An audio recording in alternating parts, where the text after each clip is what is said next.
Want some, get some, bad enough, take some.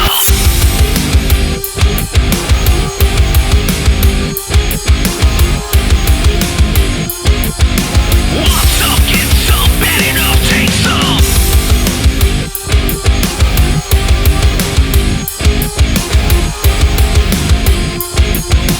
Want some, get some, bad enough, take some. All right, hello, welcome to episode 61 of Fang in the Bang with Gangrel and Ariel. I don't know if you just want to be called Ariel Levy or Ariel. How do you pronounce your name? I always say it wrong. Ariel Levy. Ariel Levy. Yeah, is that it? Did I get it right? What? Ariel Levy. Ariel Levy. Levy. There we go. But you can call me Ariel Levy. Just call you Ariel Levy. Yeah. Ariel. It's easier for Americans. Took me forever to get Metodi's name down. Metodi? Metodi, yeah. Metal. He says, it's Metal. I go, no. And then I go, Metodi. He goes, no, it's not like Metodi. It's Metodi. Metodi. Yeah. Metodi, get off. Something like that, yeah. Totally get off me. Get off me. But good to have you back this week. We missed you last week. Oh, yeah, I was sick. Sick, yeah. I'm fine now. Well, there was other rumors flying around what was really going on. What? Well, did you listen to the episode? Did you hear Raymond on there? Oh, you didn't listen to last week's episode? No, what happened? I haven't. Raymond said you were afraid to face me after your match? chicaneries. Yeah, the little some controversial stuff that went down on the match. You called in sick conveniently. Yeah. Because you knew that was gonna come. Yeah, up. I didn't want to face you. I didn't want to look at you in your eyes after what I did. But I did what I had to do. It was like I had to wrestle three keep people. the belt. I was wrestling three people: the referee, you, and Alan. Yeah. What's going on with Amy? What's wrong with Amy? She seemed to be in the way at constant times. I remember her face hitting my ass at one point in that match. But what's with we the have matching T-shirts.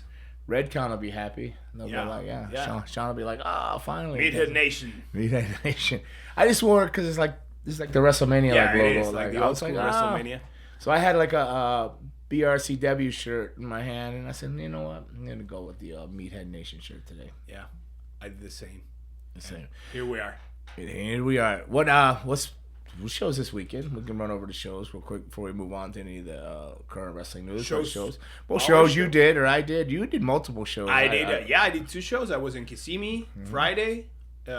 Great show. Great CCW show. It's our 3rd show in Kissimmee so far. And we're building an audience. But I'm really, really happy about the show that happened Saturday in Homestead. You were part of it too because it was we started there running every second Saturday, this was our I think our 6th show there on the second Saturday of the month, and now we really have an audience there. Yeah. Great reactions, and I think we can say we built another town. So. What I could say about that show is I wasn't advertised on the show. Yeah, and it came out. It was a good response, but I was thinking, what's going on? But when I went to leave, I had my bag and the guardrails were still set up, and it reminded me so much of an old like Florida Championship or even a small house show of WWF at the time. I was just stuck at the guardrail, just taking pictures with everybody. They were just lined up, and then they kept coming in, and it's a really good feeling. It's flattering, but it's really good to see that CCW is in the right direction down in Homestead at the Miami Brewing down there. So the brewing.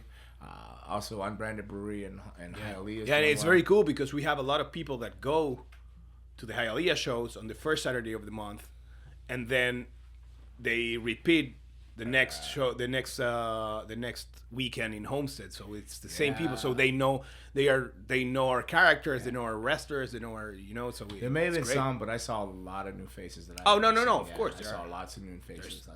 So and they weren't all families. There was. One girl came up and said, she almost made me cry because she said that I changed her whole childhood, that it was okay to be freakish and weird and stuff like that. And That's cool. I go, yes, it is. It's okay just to be you, be yourself, and only, and remember, you can change your stars anytime you want. You just got to have a little bit of heart, believe, faith, and just keep pushing there. And but it was cool. No, very flattering, very humbling show for me. In many sense, I worked Noah King. Usually he I would get off the side topic. He'll shit the bed when I wrestle him, but he did well. It was good. Nico there, so it was good. Yeah. He's coming in. So it was a fun show. Very fun show. Very fun crowd. Good for CCW. Glad the Kissimmee show went well. Sunday was there another show Sunday or was somebody else? No, I had a day off. I had a great date Sunday. But You had a date? Whoa, that's whoa, another whoa. What kind of date? No, I went out with a girl from hope? Hinge. From what? Hinge. You don't know what Hinge? Oh, you pointed at your crotch and said Hinge. So No, because I have my cell phone here. And this is where you use it. Hinge is another dating app. Oh, you're on these dating apps. Okay. Of course. Where? Man, it's tough to be single. Well, no. You're a lucky married man, family man now. Not tough to be single because You can take your wife to concerts and all that fancy stuff, but me being a single man, I have to be on these dating apps. All right, so you weren't here last week, and so you were like MIA everywhere. I did the podcast, and I went down to Dr. Silva's office, Yes. minding my own business, blah blah blah, and then this lady calls me in, and she says, "Oh, can you please speak to Ariel, please?" I go, "Why?" She goes, "I need him to go out with my friend." Who? Did the Dr. Silva's office? I don't know, the hairdresser lady, the lady that does the. I don't know. I don't know the lady that works on the skin there. She's some kind of doctor there. Okay, Brazilian? Maybe, I don't know. Yeah, well, I could say Spanish, but I don't know what. Give her my number. Did you? Yeah, I think they said they had your number. You just hadn't called them. No, I don't have their number. And she said, my friend is even prettier than me. And I was thinking, wow, she's really pretty. So her friend must be really, really pretty. Oh, I didn't get the memo. Probably they told Nelio, and you know how he is. They did tell Nelio. He forgets everything. They did tell Nelio, but it was Dennis. Dennis was in play on that too. Daniel. Daniel Rose. I'm sorry. Daniel Rose. Daniel Rose was in play. So well. I don't think you really need a dating app. I think you'll be all right. I'm doing all right with the dating apps too. But it's because you want that. That's because you want these hit and runs and no commitment. That's you. Maybe that doesn't want a commitment. Maybe, So maybe. don't say how lucky and blessed. But I am lucky and blessed in the married world. You are. That I found somebody that I can spend my life with and be okay with, even if they're mad at me half the time. They're not mad at me. I'm just joking. We're actually just trying to plan a cruise. Yeah, you told me. Yeah, I was thinking about cruise in November. Why? Because I come off that busy month in October. So I think November is a good time. Right on Thanksgiving. Cruise. My sister might know. Yeah, October must be easy for a vampire. Super busy. I don't even know how much we're going to be at the school. So I'm going to have to line up Chamberlain and some people and Trevor to get these classes. I got to go over my schedule. Actually, I'll do that tonight when I get to the school. That'll be one of the things I do. And where are you this weekend? I am in Syracuse, New York for Excite Pro Wrestling. Syracuse is way up there in New York. And then from there, I got to hightail it over to Charleston, South Carolina, Sunday. Show there, and then I'll jump on a morning flight to Charlotte, back to Fort Lauderdale, and get off the plane, go to the gym, and head to class. Teach class. You have a training facility. Yeah. Oh. Go to the Coastal Championship Wrestling. Sounds That's fun. it. But all right, so that's what we did. We covered that, and we bored everybody. But it was really exciting shows, and I was really happy for the Homestead thing. And I wasn't on it originally, but I'm really glad I did it. It was a fun show. It was the first fun show I had there. I was battling injuries coming back. I was testing myself coming back. But I was. I don't know how my match was. I don't know how it looked, but it felt good to me in there. So It was great to have Kevin Sullivan there too. Oh yes, it was great. Kevin Sullivan was in there, booking the matches, doing a little bit of commentary too. I think so. Yeah. I had a face off with him, like a back and forth with the devil. Yeah, with the devil. Ooh, with the devil. There you go. You gotta be careful.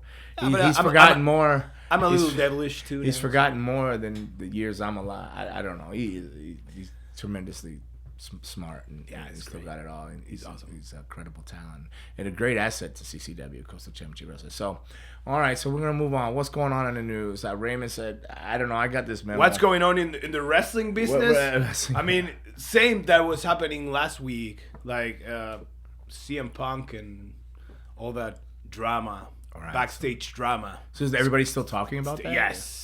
Yes, because now they got suspended after the brawl they had.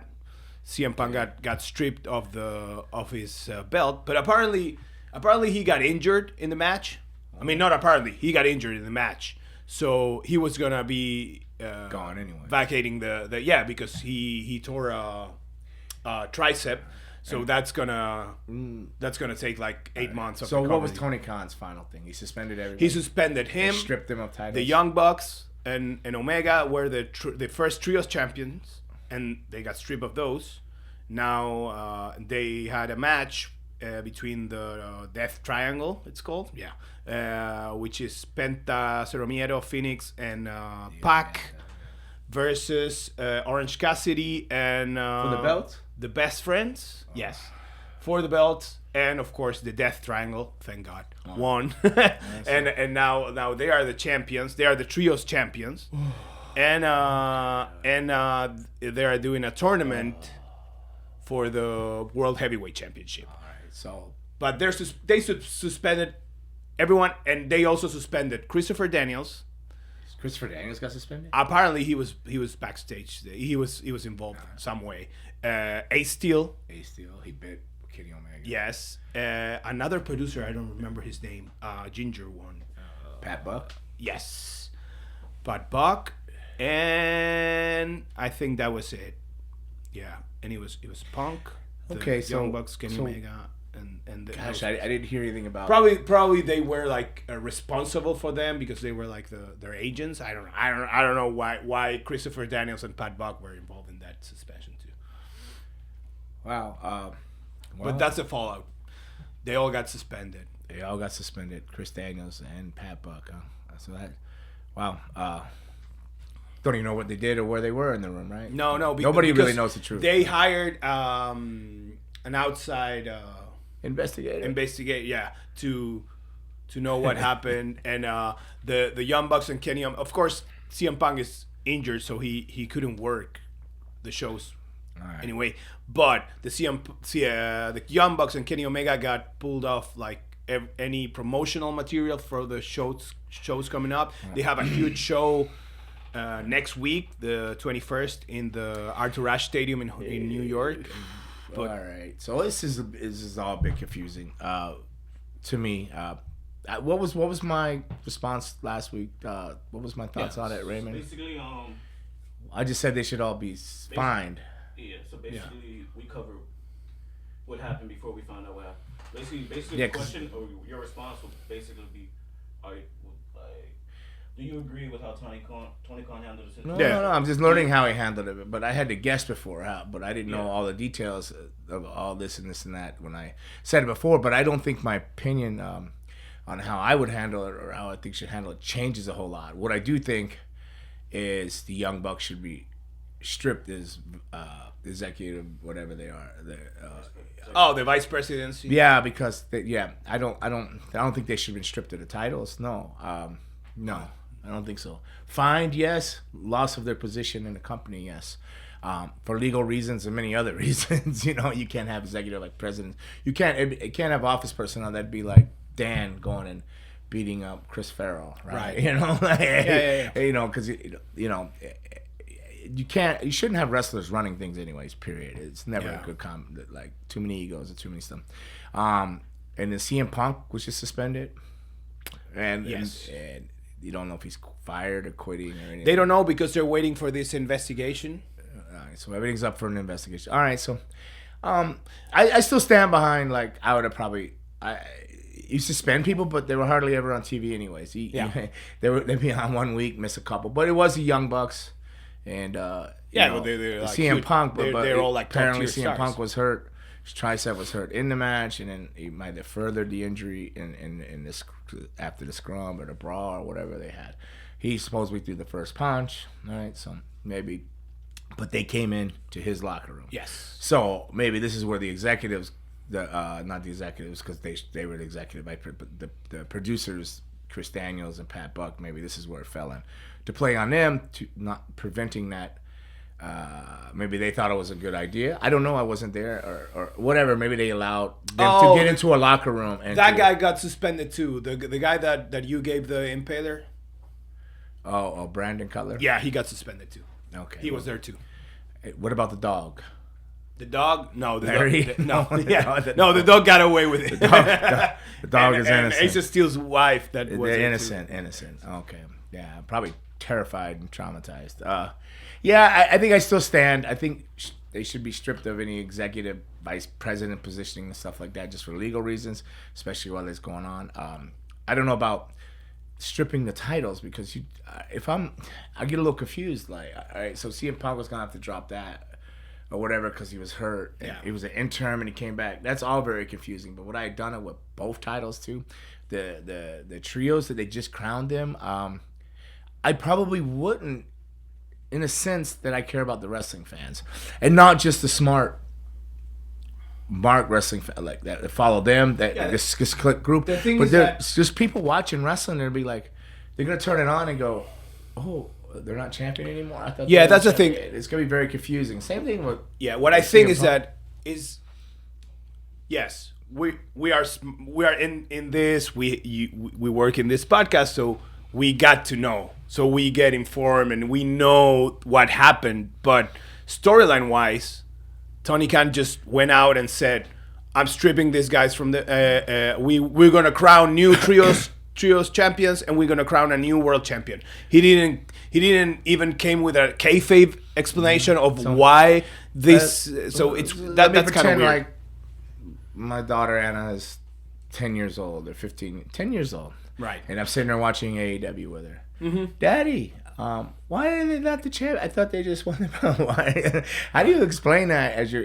Oh well, baby, they were bad. They got a backstage fight because they weren't happy with how they But the only thing they get. This was, I believe, a shoot. They got out of hand, and I think Tony Khan knew what CM Punk was gonna do. He just didn't know to what degree or level he was gonna say it. It's probably the shit he's heard all the time in the back, and CM Punk saw a chance to unload and get shit off his chest about the whole Colt Cabana thing and the people judging him in the media. Was he professional about it? No. He saw a shot that they were all in one room, so he took it. He's just an alpha dude. And don't you think that the most damaged person after all this is Tony Khan? Because he looked like he has no like real authority with his employees, because he's their boss, but he's there like acting like CM Punk is there bearing his EVPs. Well, and he's like not saying anything, like not cutting the interview, not doing anything. And then when the shit hits the fan, he's not taking because like when the Montreal Screwjob happened, like 97, the Monday Night Raw right after, like Vince comes out with his black eye, and he gives this interview and he addresses it, right? And he tells what happened to JR, whatever. Of course, his side of the story, he's putting himself over, burying Bret Hart. Of course, Bret Hart went to WCW.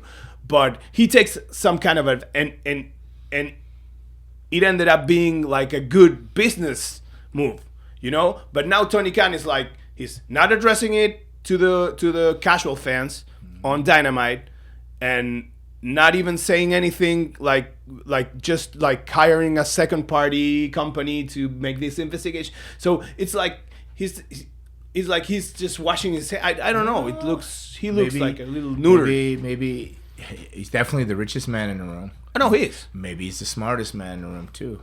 He's let all this chaos, it blows up. He'll ride it out. He's got money to ride it out. He's got money to bring in different talent. Maybe he's smart enough that he's gonna clean house and get rid of all his mistakes right here in one bundle, like wipe it all out and reboot, and it'll come out as a baby face. But don't you think it's better, like, if the thing is that CM Punk got hurt, but what I would have done, it was like, if let's say CM Punk is healthy, I would have ended up working a match between Kenny and CM Punk or whatever, or the Young Bucks and maybe FTR, who are like CM Punk's like bodies, I don't know, but like turning it into something, into money, into an angle. What I would have done was not had press conferences with people while they had Oh heat. yeah, no, yeah. I'd have kept them in the back and brung other people out like Jericho and other people that are more company controlled or on the same page, and talked about things, and they could have maybe addressed or not addressed rumors or something. Yeah, what's going on there, or even had somebody leak a little bit of whatever they want to leak through a controlled office sense, through control. Think he's just caught off guard, but if he's a smart guy, he'll get through it. He's just a kid that played wrestling games and fantasy booked and did this and this and that. But when you're doing that, you're not dealing with these grown ass men's personalities and attitudes. And now you have like mega alpha dudes and this and this and that. You know, he could have done things probably 10 different ways. I don't know. Like, it could have did it the way you want. He could have come out and addressed it and said, you know, I'm not gonna stand for this. This was an embarrassment for the things. But maybe legally he doesn't want to say that while they're investigated, because they're the vice president of the company. The whole company could get sued. Maybe his dad's money's gonna get taken. You know, maybe they'll be like. Maybe CM Punk or maybe one person that caught a random chair. Maybe Larry the Dog will be like, hey, I want $1 billion for emotional damages for what just happened in there by your executives, your office personnel, and your talent, you know, coming up your talent. So did CM Punk provoke it? But, you know, this stuff happened in locker rooms all the time. Yeah, I was going to ask you that. It happened. People would fight, they'd get over it, and they move on, they'd be sorry, or they go into another room. Hey, I need to talk to you. You know, unfortunately, there's some situations with like Bruiser Brody where they go in the shower and foul play happens. You know, very tragic stuff.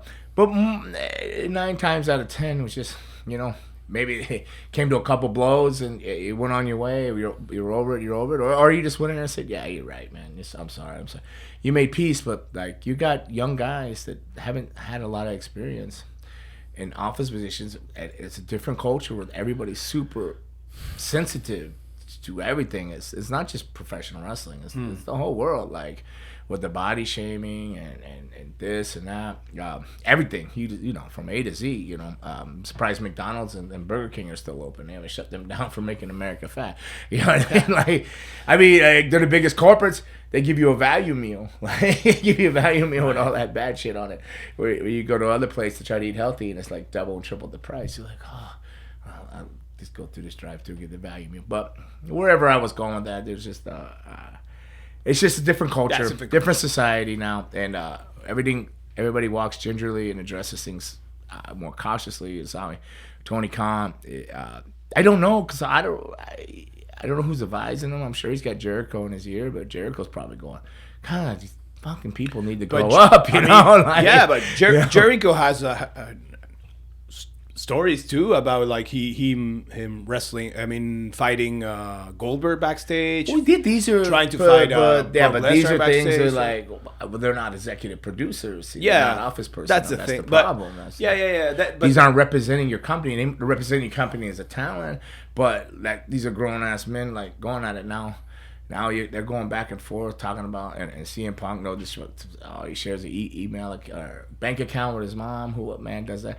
But I mean, I guess he was boiled up to a point. Should he did all that? No, that wasn't professional. Well, maybe he just figured everybody's in this room at one time. Let me just kill all these things and all that. And he's assuming it's coming from the Young Bucks. Well, whatever their beefs are, you know, or Hangman Page, and it's back and forth. It's just this is what happens when you don't bring in.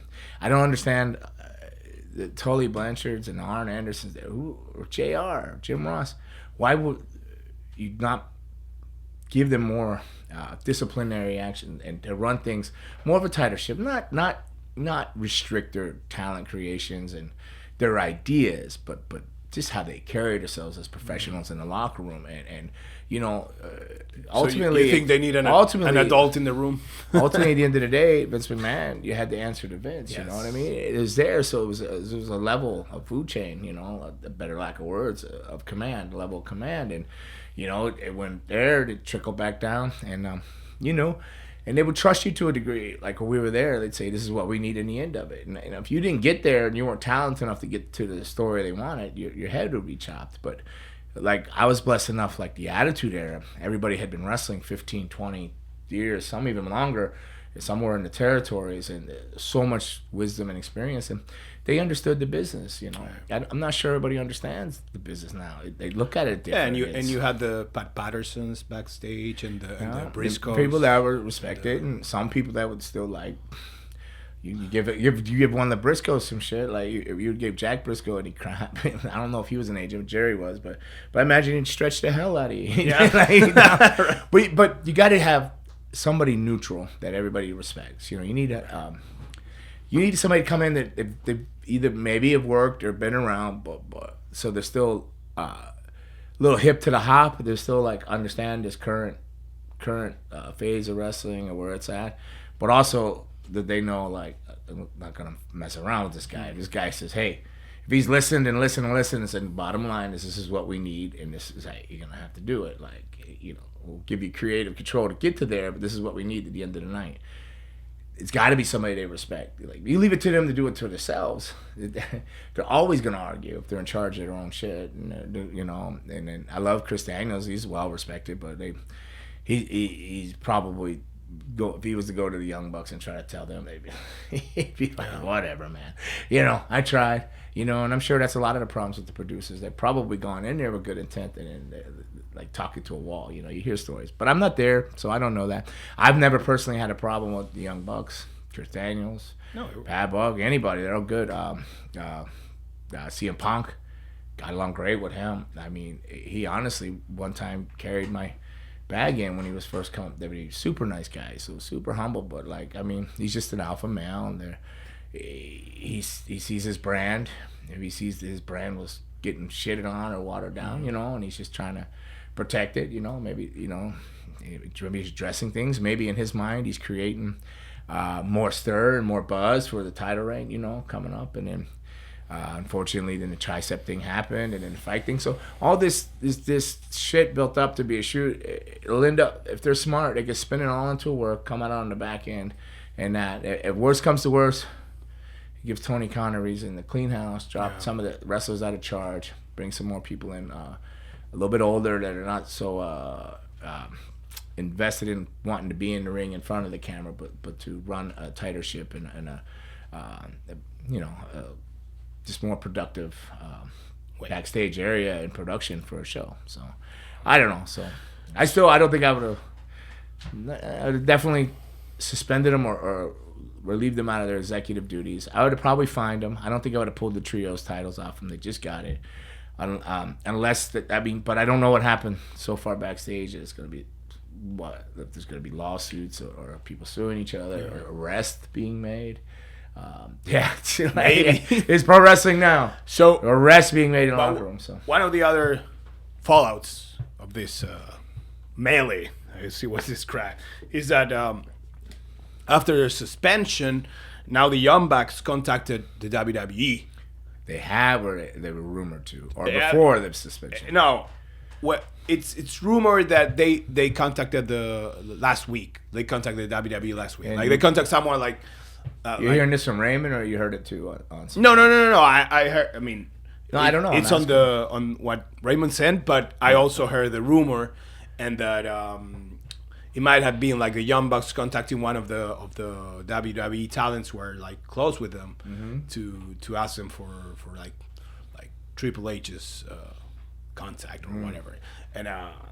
That'd be a tough fit over there, I think. That's what I after eating filet mignon and having it your way, to go over there. That's very system controlled. Cody was doing good until he got injured, but he was doing good. Cody is a grown ass man that came up through the WWE system. Yeah. You know what I mean? But he was an EVP too. He didn't come up through.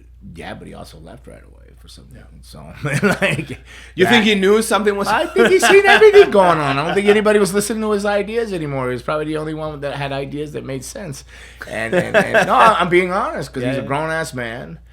Not that they're not grown ass men, but he's a man with experience. Like in the show, in the big show, his dad he grew up in wrestling. His brother is a wrestler, like to advise him and talk to him. Goldust, I don't know where Goldust is during all this. You would think that he's one of the guys that I would say, hey, because he's clean and sober, he looks great, his head's on great. I'd be like, hey, you're in charge of all this like live event shit. Bring the boom down on these people, get them lined up. But because they're executive vice presidents, it's hard to do that. So if they strip them of that and just break them back down to employees, they need to get in there. I'm not going to say crack a whip because that could be misinterpreted wrong, but they need to get in there and they need to clean it up and tighten up that. Can I fantasy book? You could do anything you want. So let's say. Just don't ask me to fantasy book. So Cody's out, but he's going to be back eventually, in a couple months, right? You bring the Young Bucks. The Bullet Club has always been a ripoff of the NWO, right? The WWE owns the NWO branding and rights.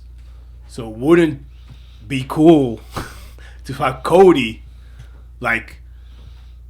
he has a title shot versus Roman Reigns, and he's there, boom, boom, boom. The Usos, of course, are getting involved, helping Roman, but suddenly the Young Bucks appear and help.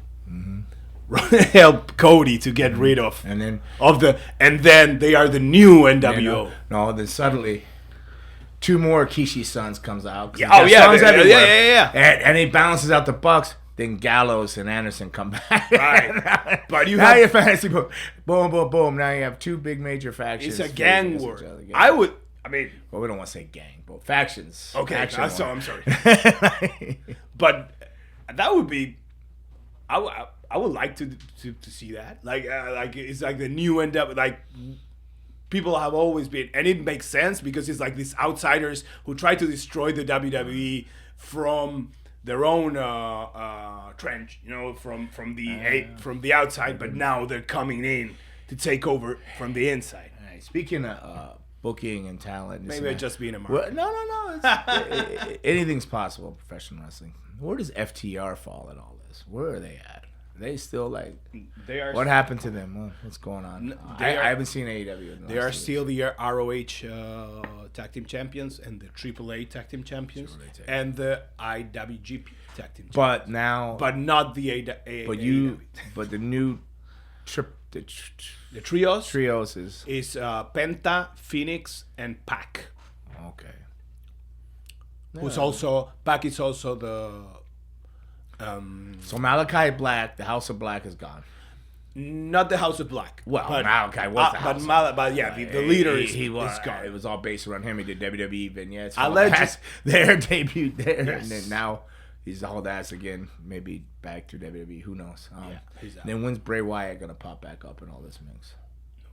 WWE. Braun Strowman is back in the WWE. All right, just that quick. There went Control Your Narrative right out the window, right? What is the deal with that? I mean, What's the control your rumors on that? narrative. Control your narrative is like an invading. Talking about the NWO, it's like an invading brand in the NWA now with EC3. Okay, so that happened already. What's going on before? But I think control your narrative because they had they had Braun, EC3, and the other big name was Killer Cross. Now Killer Cross is back on the WWE. He's feuding with it's a major feud in SmackDown. Him versus Drew because Roman is not working for a couple months, and yeah, so basically it's just EC3 now in the control your narrative. So Control Your Narrative. And the NWA tapings are what, once a month or once every 2 months? Yeah, they have tape a lot. I know they have a pay-per-view coming in November because I spoke to Kerry. I asked Kerry Moulton when we were in Boca. So yeah, they had tapings like 2 weeks ago, and yeah, they have pay-per-views like every 3 months. So What about MLW? They're still working on a TV deal. I was just speaking with them, and they're looking to book dates. They were trying to get me in October, but I'm over in Ireland, and I'm in Belfast and Dublin on the dates they were trying to book me. But Oh, nice. Can you bring me some Guinness? bring you some Guinness? Yeah, I probably can. I think you I'm could. sure you can get it. You could check it. Probably bust all over the bag, but you like Guinness? Huh? Now From just over bring me a soccer jersey. there? I have a couple from the Irish football clubs, rugby jerseys, kits. Oh yeah, rugby. I like rugby kits. huge, Yeah. Yeah. So all right. So here we are, September 13th, 14th, whatever it is, and 13. the only thing that's stayed positive and steady despite their ups and downs is WWE. Yeah. Like it's just steady. And they had Steady. I mean, it was And people that- overshadowed by everything that happened. I mean, even MJF coming back to overshadowed. AEW was overshadowed by all this CM Punk box stuff. But they had a very successful show overseas in Clash of the Castle in Wales, and they're doing very good numbers with Raw and SmackDown, and yeah. But all this stuff got. Did you watch Raw this week? I watched Raw yesterday. I watched some of it. What do you think of Dominic Mysterio with the? I don't know. I mean, I like the kind of like corrupted child. So I was 3 weeks ago. I was like, ugh. I think I said it on here. I go, Judgment Day is just not the same without Edge. They were trying to talk and tongue talk and whatever. But now it's like they've even changed it up a little bit more. They're not trying to do these long in-depth things, but they're just out recruiting kind of. So maybe it's okay. And I like the fact that Dominic Mysterio's in there. The turn was great. I like everything except the fact I'm a really weird dude. Like if you look, everything color coordinates. All his gear was black and purple, black and purple. It did have a tiny little white, but he had a white wrestling boots under his kick pads. I was like, you can put black boots on or purple boots, or like it stood out. They were standing there over Edge after they left the Edge laying on Raw this week, and they were standing over him, and all I could look at was his wrestling boots, his shoes. It's like I was like, why couldn't he have black or purple shoes on? And I like the white trim, at least the white trim. I like this dynamic they're establishing with Rhea. That she's the one like telling him what to say, what to do, like because you think she's doing that with a few I would do whatever she. You think she's manipulating all those guys there? Yeah. She's like the in ring and out of the ring. What do you think? I mean, I would. I don't know. I'll do whatever she asks me to. There's so many rumors in the world. But you do whatever she asks. I would do whatever. Like apparently that's what Dominic's doing too. Yes, but I like how they built it up.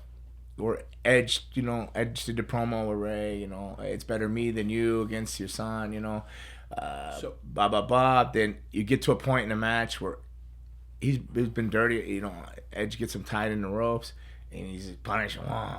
Two, where he's got him at his mercy. He's got him tied up.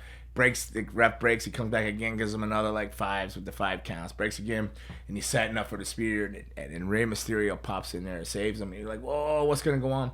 Now you're wondering for a second, is Rey going to turn heel on Edge over his son, protect his son?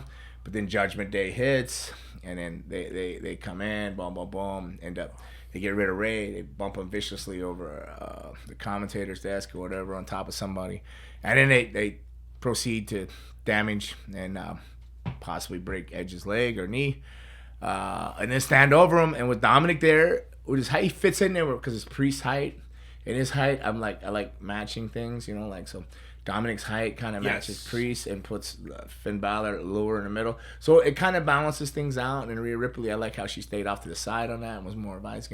So where I was thinking like Judgment Day, now I'm going Judgment Day. Now they're going back into the favor side of my of my feelings. So do you think, because I mean maybe it's too early, maybe they'll have that, like, do you think they're building for Rey versus Dominic in WrestleMania next year, and maybe that'll be like the last Rey Mysterio's match? I don't know, because it's California, it's his home state. I don't know what they're booking. Sometimes it might go on for a while, and then looks like Rey's gonna be totally destroyed, or what do you want to what do you call it when you're offering sacrifice, and then maybe Dominic comes out and saves his dad again or something. I don't know, or maybe the mom's gonna come in again. I don't know. There's so many ways they can go with that, and then you get Edge in, and then I can't help but notice that Beth Phoenix is getting in the best shape of her life now. I don't know if she's doing a movie or what she's doing, but she's got like abs and she's looking jacked. So I'm wondering if she's gonna pop back into the picture here too or something. So it could be. She has a match. Extreme Rules. Oh yeah. Oh really? Versus Rhea Ripley. Oh, does she? Okay, there you go. I didn't see that in my memos. I didn't see it either. Well, you didn't find it was necessary, huh? Oh. Not yet. I didn't hear that anywhere though. She even Did you? has the Luna paint on the poster. Oh yeah, that's what she wore when she came out, did the tag with them. Yeah, very cool then. So that's cool. Who knows there? There you go. So, but I think they'll play off that family torment, father, son, much like in the old the King days in the old 1800s and stuff. And usually it's the king that's either the king is good like Rey, and the son, the prince, is evil, looking to take the crown over, or vice versa. But the hero must kill his father to heavy is the crown. Yes. It comes with a lot of cost. So it'll be fun. I think I think it's on a good course and it's in a good direction. And I'm curious and looking forward to see where it goes. So and I like Dominic. I do. I like it there. I was giving up on Judgment Day, but I liked what I viewed yesterday. And very excited for it. It's a cool storyline. Cool. Definitely. So, Speaking about evil factions. The Brutes participation in WrestleMania 15's Hell in a Cell. That's Philadelphia. Right? Yes. Yeah. Of course, the Brute came down from the top of the arena on cables and helped the Undertaker to hang the Big Boss Man.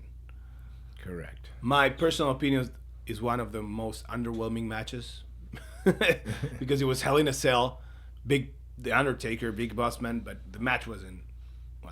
I couldn't tell you. I was standing in the rafters Was that trying good? to watch it. Yeah. And everybody So, was like ants up there. How long were you up there?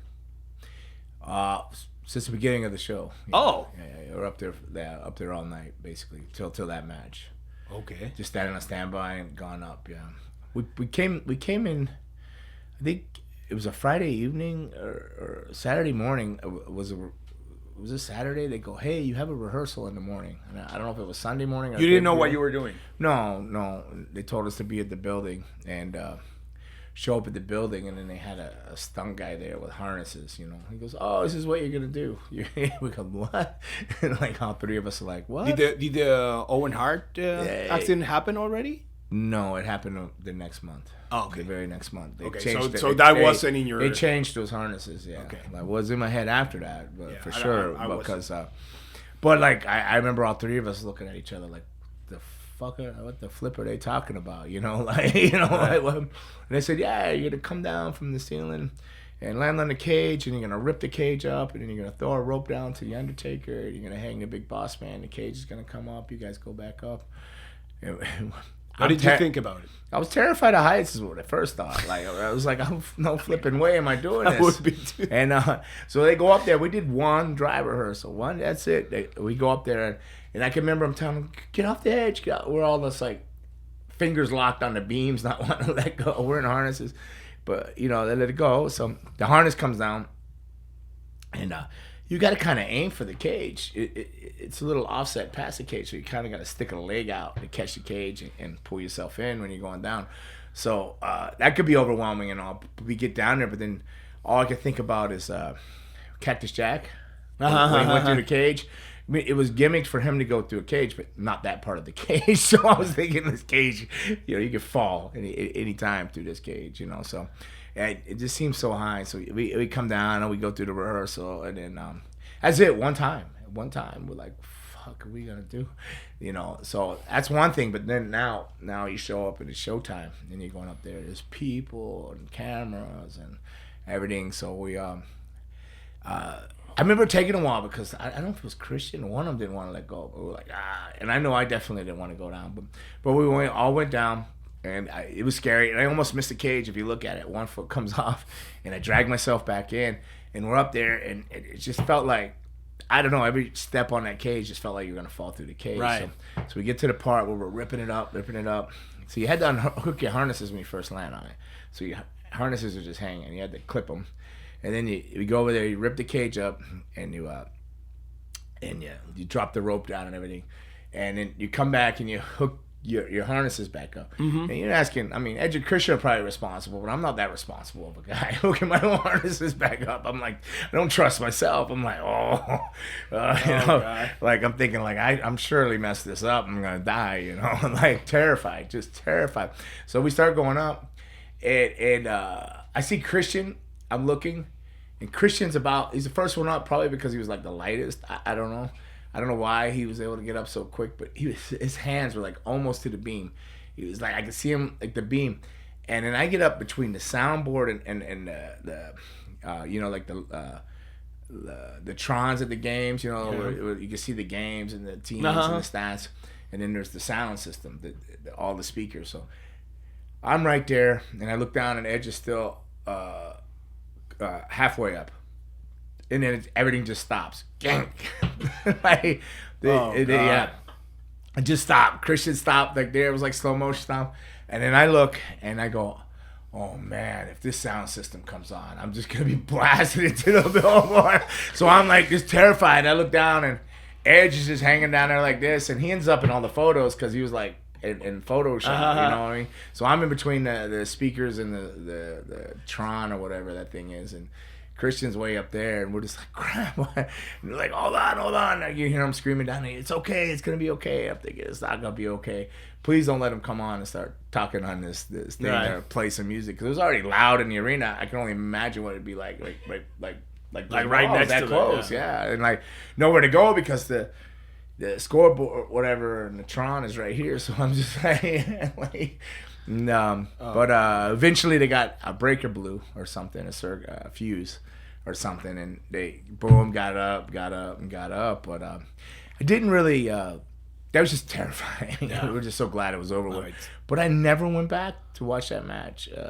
I've seen clips of us coming down, but it was just nothing I wanted to re-experience, to be honest. I mean, I posted a picture not too long the other day coming down.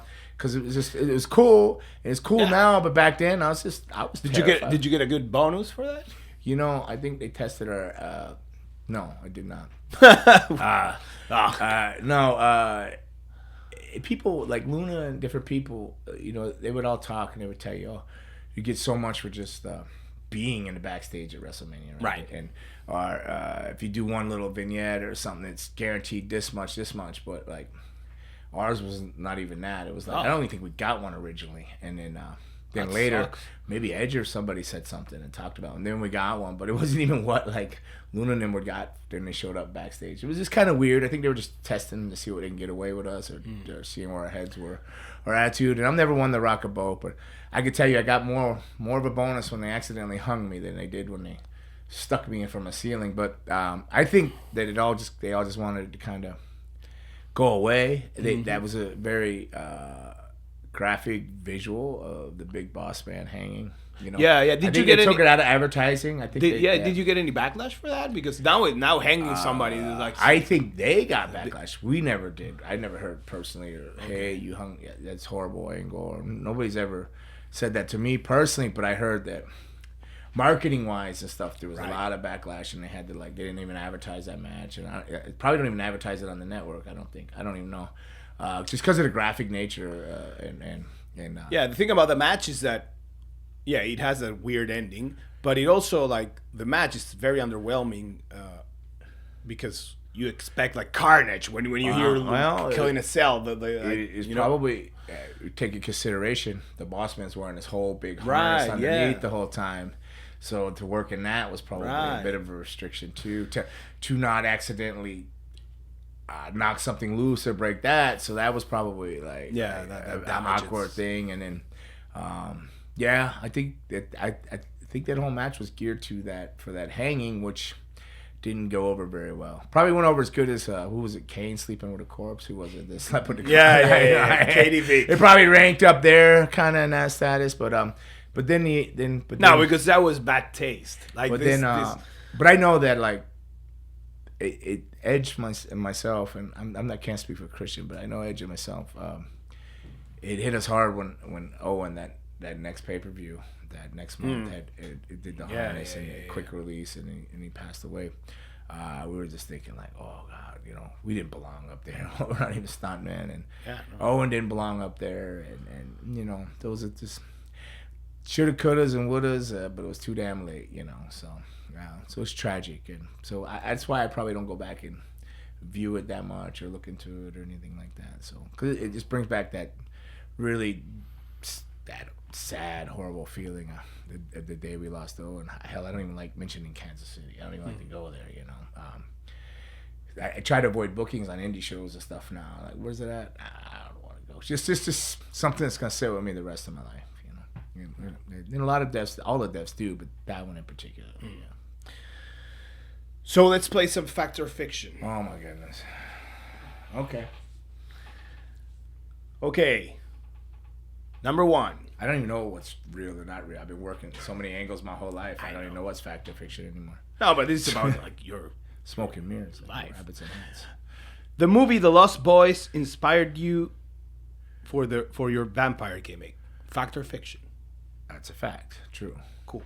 Very true. I was sitting with Luna, and I've told this story on here probably 100 times, but I'll tell it again to any new listeners we got. So I don't know.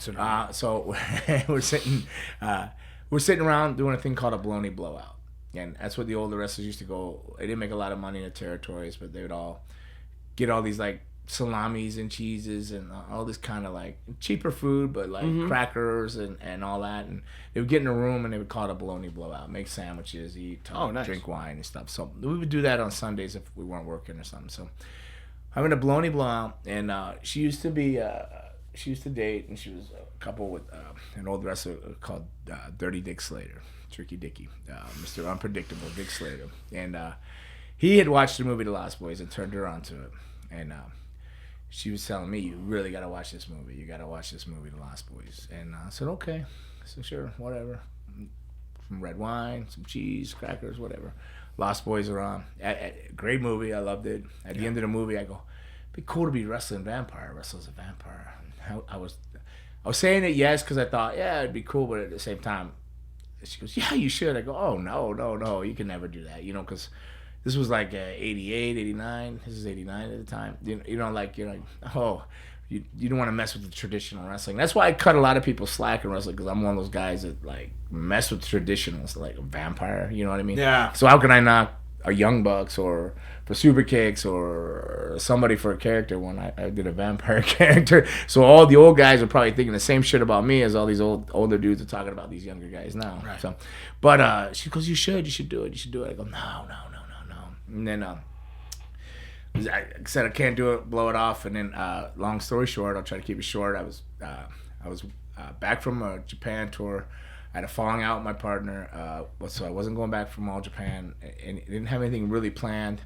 Wasn't sure where to go. I was doing the Blackheart characters, and when we had a falling out, I wasn't sure what direction I wanted to go or what I was going to do or get another partner. He had picked up another partner, Dave Johnson, and they were going to go back for another tour, and that's the one. And I got to correct this all the time, and I know it sounds petty, but that is not me. People keep tagging me and Tom getting his head beat with that chair by Stan Hansen and stuff. That's not me. That was Tom and Dave Johnson. Poor Dave Johnson got knocked out like 3 times by Spivey, and Hansen just killed him. I felt bad for him. But it wasn't me. Not that I haven't been beat on or anything like that. It's happened, but that wasn't me getting murdered that time. But so I was in between. I didn't go on that tour trying to figure out. A guy came up to me and said, "You look like a wrestler." And of course, it's like, yeah, I'm a wrestler. I bowed my chest up. But he was a booker for Puerto Rico. His name was Barabbas. And he asked me what character I had. And I'm thinking Puerto Rico, I thought monster. So the first thing I said was vampire. Oh, you're a vampire. You got any pictures? No, I didn't have any pictures. I said, I can get you some pictures, yeah. So over that night, I had went home and I had to figure out a whole vampire thing. So I got Lee press-on nails, the girls, the nails they could just press on. And I'd find the ones that fit my tooth right there, and then I would cut it and super glue it on. I'd paint it the color of my tooth, clip it, and super glue each one on. Like that. I had a mohawk, so I'd stand the hair up straight, and then I'd paint the eyebrows on, the black eyebrows. And I took my old Blackheart thing, cut it in half, and made it more like a shawl instead of a long druidy thing. I made it like a half one, so it looked more like a cloak. Right. So there, and I put on trunks, because I wore longs and like a top and everything with the Blackheart. So I just put on trunks and tried to look different, painted my nails black. Well, I took some pictures, got them developed in like the 24-hour thing, overnight. And I showed up the next day with like 8x10s. He's like, "Oh, this is great," and he had me. I was going to fill the things out, the height and the weight. He says, "You got to fill the back of it out," So I was gonna put 6'2", and he's like, "No, 6'3", 6'4". I'm like, okay. He goes, trust me, And then I did that, and then the weight, I was 220, and he's like, "No, 260", or whatever it was. He gave me some other lump gimmick weight. I'm like, "What?" He says, it's okay. So I'm thinking, I had already called, and somebody, I called Luna and said, "Do you know this Barabbas?" He goes, "Yeah, he's down. Yeah, he's legit." I'm like, okay, because she helped me with the pictures. I had called her that day that I met him, but now he's getting me do all this. I'm getting worried, but I'm thinking, she says he's legit. So he takes all this information, and maybe 2 weeks later, I'm not even sure, I get a phone call. "Hey, this is the Puerto Rico office." I don't know if it was Hugo or it was Savio that called me. I can't remember. But it was one of them. They had just opened opposition. They're going to run their first show against Carlos after the Brody stuff. So I go down there, and they had me work Jose Luis Rivera Jr. You know that? He was one of the conquistadors, I think. Jose Luis Rivera Jr. Okay. I always thought he was saying, "Fuck you, go to the beach," but he's always saying, "Fuck you, beach," like beach. You know, he had a very thick accent, you know. And but I worked him, and it was because I was a vampire. I went in there, and the match was just so much blood. If I'd have known about blood what I know now, I would have been I'd checked myself into a hospital after that match. But I just kept beating on me. He just kept gaffing everywhere, and I had this blood in my mouth. I was spitting out, and the fans were like, "Oh, El Monstro," you know, yeah, they were like this guy, and I win the match because he couldn't continue the blood, right? Yeah, they stopped it, but then they reversed the decision because I kept beating on him after, still going, and then they give me a decision. So Chiqui Star was my manager, Senior Chiqui Star, and. So I'm just giving you this night till I get to this point with the picture of the vampire thing. So like that night is done. This is my first night in Puerto Rico. We go to leave the venue, the La Concha, and Chiqui opens the back door. I was riding with him to get to the car. The fanatics throwing stuff. They were crazy, like, you know. So he says, "Watch these rats run," like whatever. He reached in his ankle and he cracked the door open and fired off a few shots. Pow, pow, pow, pow. And people scattered. He goes, "We go now," right? So I'm like, oh my God, my first day in Puerto Rico, there's all this blood, this guy. The people are trying to attack you. He shoots a gun, my manager. I'm like, what is going on here? So, like, I was supposed to go home on Monday. This was a Saturday night. And then Sunday, they said, "Hey, they want you to come to the office and they want to talk to you." I'm like, oh, shit. You know, on my mind, I'm thinking, Bruiser Brody, I don't know, this guy had a gun. Right. These people are crazy. I don't know what's going on here. You know. So I go in there, and it's Savio Vega. And he's got the picture.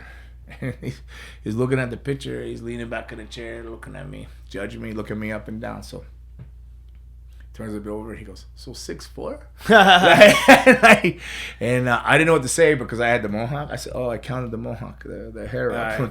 And he looked and he goes, "What, you have AIDS or something, motherfucker?" Like, it's because it says 640 or whatever I put. Because I was like 220 or 215. And I go, "No, I've been dieting for this show." And he started laughing. He just says, "You want a job, you goony goo goo motherfucker?" I say, "Yes." And he goes, "You start tomorrow." And like, so I got hired, right? So that's what that picture, that's the vampire thing. It came from the Lost Boys, the movie. And then that's how it evolved into becoming that. So I worked there, and I was called Lestat, the vampire, which for some reason in Puerto Rico, they couldn't say, can you say Lestat? Lestat? So you say Lestat good, that they would say Lester. Like, "Lester, the vampire." I go, "It's Lestat." They go, "Lester." Like, but I don't know if they're ribbing me or if they just couldn't say Lestat. So eventually, a few months of that, Frenchie Martin came in. Pierre Martel, Frenchie Martin, you know, Dino Bravo's old manager, and he says, "That name is," he said some derogatory things about the name, and he goes, "You're a warrior, you're a vampire warrior, you are a vampiro guerrero." So that's how the vampire warrior came, and then eventually it evolved to Gangrel. Vampiro Guerrero. Okay. Fact or fiction 2. The Brood faction was inspired by the White Wolf game Vampire the Masquerade. False. False. Okay. I don't know what that is. The Brood fiction was inspired by the Lost Boys as a group. Right. They're a group of vampires, and the Freebirds, because I was a big fan of the trios thing, and like that's why I think they should have stripped them of the trios and confused fans. I would have been very upset as a fan, like, well, how are they not champions now? But whatever. The Gangrel name came out of that. Right. But the Brood, no, absolutely not. The Brood was purely Lost Boys and the Freebirds. Because there's a huge Freebirds fans. Michael Hayes, Buddy Robinson. It was like Bam Bam, Terry Gordy. Loved them. Loved it. And the Bloodbath came from Blade. So it's not, it wasn't in the question, but that scene in the opening kill scene, like when they're all in the meat house, blah blah, and there's a DJ spinning, and then the lights come on, the sprinklers bust, blood comes out, and the banner says Bloodbath. So that's where we thought, like, oh, we'll just psychologically, you know, cover people in blood, kind of like Carrie, you know, in the room. But like from that scene though, and we took the Bloodbath, so that came out of Blade though. That's cool. Yeah. So false. Fiction. So last one. Christian wasn't the original plan member of the Brood. No, they were talking about two different people. So that's a fact. It's a fact. Yeah, that's a fact. They were talking about Christopher Daniels, who we just mentioned earlier, who got the producer who got suspended for whatever reason, and then also Chris Jericho's mate, Dr. Luther. Oh, really? Canada, yeah. They were talking to me about those two, blah blah blah, and then Edge got the Christian thing, and because they were childhood friends or whatever, and maybe that made more sense for the story. Is that whatever story they told that they never told? They never told the story. I'm still not figured out the Brood story yet. That'll be one of those mysteries. Right. What was the story? Were we from the same village? Keep the mystique. Were we upset over? What were we fighting over? A woman? Did I leave home and not take him with me, or did he get a job first and I didn't get one? What was this Brood? What was this whole vampire backstory? I don't know. Then I show up with his brother, like. So what was going on there? I was like touching his brother. I don't really know. What is the story? There was no Brood story. That's one of the biggest mysteries ever, I think, in WWE. And what baffles people too is they think that Brood run was like, some people think that lasted like years. The Brood thing. They'll think, it was like 2 years, or it was like it was like a year, right? 8 months. 8 months. 8 months. 8 months. So what are we on time? Should we get down to Pandora's box? Yes. All right. So what's in the box? Oh. Pandora's box. Pandora's box. Uh-oh. Mix it up. Sir Box-a-Lot. Sir Mix-a-Lot. Probably the same damn questions. Raymond just had another thing. Okay. Can you read his handwriting? Because a lot of people sat there. No. What was Luna and Andre the Giant's relationship like? What was their relationship like? I believe he was like a godfather to her. Her father, the Butcher Vachon, is the first person to bring Andre over from France to Grand Prix Wrestling in Montreal. So so he lived in her house and stuff like that. So she spent a lot of childhood time with him. I know that Andre took her for, I don't know which birthday it was, like her 11th or some early in age birthday. He took her to Disney and stuff like that. So he was a godfather. So I don't think it was when I was with her, the 18, 19 years I was with her, Andre wasn't around. Then I think he had passed maybe too, but like there wasn't a whole lot of talk about him. She just said he was just a very sweet guy. And her biggest memories of taking her to Disney World and stuff like that for her birthday and stuff. But it was a godfather. Cool. It was considered a godfather. Oh, that's cool. Yeah. It's about all I know about that. Let's do another one. Oh, this one's long. How important is consistency in wrestling when it comes to building a star? Is it important for them to be featured every week? Consistency in building a star. Now that's the biggest differences between WWE and AEW. WWE, they'll vignette it, they story package. I mean, for one, you can miss WWE for a month. Yeah. Turn the pay-per-view on, watch it 2 hours before that pay-per-view, the pre-shows, and their vignette, their video packages and everything will educate you. You'll know exactly who that guy is, even if you didn't watch the show. So as you're watching the show, you'll still know who that guy is because they can storytell. I think consistency is very important because in AEW, like, I can't even keep track, and I understand wrestling. I mean, maybe I don't understand all the current wrestling as well as I should, but I get lost. Like that's why I keep going back to, like, I'll be so lost that they pulled those trios. I'll be like, what?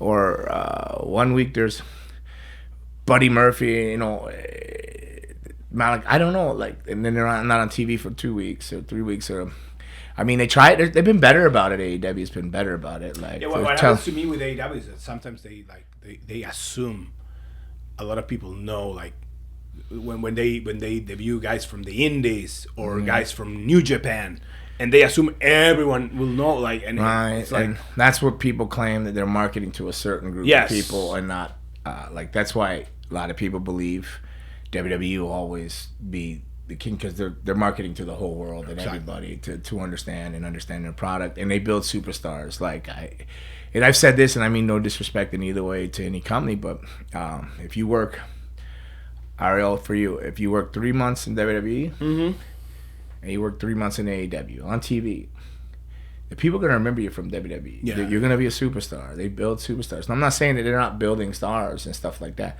but WWE is just a factory machine of making you a superstar. You go there, you're a superstar. You're on water guns. You're in frisbee commercial. You're you're in all kinds of commercials for everything. Just from that 3 months, you'll work for another 10 years. You know what I mean? Where AEW, these guys, they come and they come off after they're there for 3 years. People don't know them, and they come out off asking for a lot of money. Well, and the indies, and next thing you know, you hear them working for less than what you're working. And you're like, oh, that's a shame. For a lot of people, WWE is the generic term for pro wrestling. You know, so consistency, yes, for star power, consistency.